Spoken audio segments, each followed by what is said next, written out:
आता महापौर भाजपचा की राष्ट्रवादीचा, मोठी चुरस या नावांची आहे शक्यता।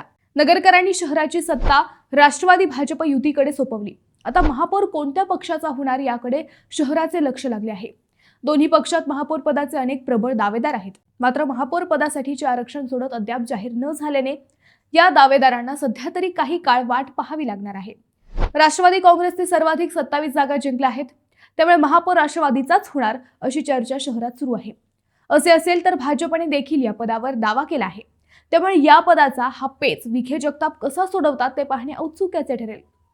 दरम्यान राष्ट्रवादी काँग्रेसकडून संपत बारसकर, गणेश भोसले, कुमारसिंह वाकळे हे महापौर पदाचे दावेदार आहेत, तर भाजपचे निखिल वारे, धनंजय जाधव, बाबा वाकळे हे प्रबळ दावेदार आहेत।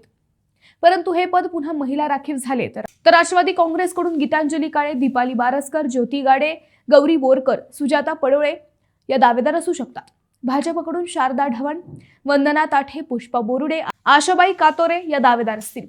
दावेदारांची संख्या पाहता महापौर पदासाठीची ही चुरस चांगलीच रंगणार आहे, हे मात्र नक्की। मंडळी, तुम्हाला काय वाटतं? कोण महापौर होईल? नक्की कमेंट करा।